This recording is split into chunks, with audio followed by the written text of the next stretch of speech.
Good morning. My name is Lesley, and this morning I'm going to speak about a lesson learned from a life experience: how to survive a family vacation. And the words of Ellen Griswold, taken from the movie Christmas Vacation, I don't know what to say, except it's Christmas and we're all in misery. Shortly after Hurricane Ike, my husband's family started kicking around the idea that we should do something different for Christmas. At this point in time, we didn't have any young children in the family, so we decided to forego gift giving and take a family vacation. COMM, here we come. Let the planning begin, or so I thought. Me, I'm a planner. Everything is planned out in a notebook, tabbed by the side, everything from the itinerary to how to contact the consulate if I need to. Imagine how reluctant I was when my brother-in-law Jacob decided unilaterally that he was going to plan this trip. Okay, so it gets close to time to leave and we haven't heard from him, so I call him up. There's a total of 12 of us going on this trip. There's 9 of our family members, his girlfriend and her parents. And he decided that with all these many people that we should rent a house. That was the best way to go. So I called him to confirm that everything's lined up. The house, the transportation, the food, and he assures me, oh, everything's fine. You need to relax, we're going on vacation.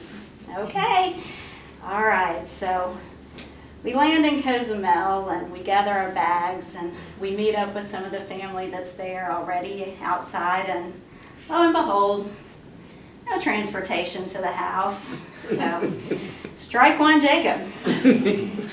Once we finally all get to the house, we're tired and we're hungry.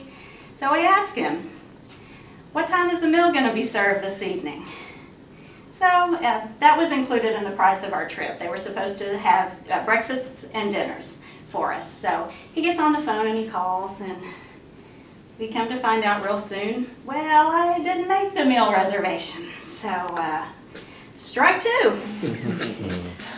At this point, we decide we need to freshen up, take showers and get ready to go find something to eat. So, after about the third person made the comment about their cold shower, we learned that the hot water heater didn't work.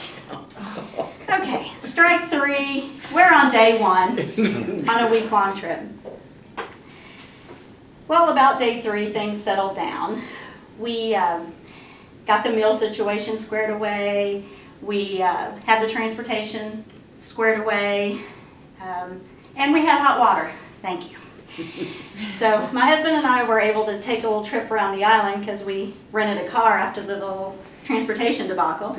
And when we returned, my brother-in-law announced to us that he was going to propose to his girlfriend on this trip. Showed us the ring, told us he was going to take her to this little lighthouse that was not far from our house, and proposed to her at dusk. So the next day when they left the house, we were all in on the secret and all, so we were anticipating their return. Finally, this trip was going to turn around.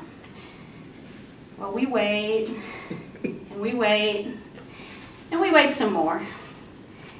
And we finally realize that there is a problem.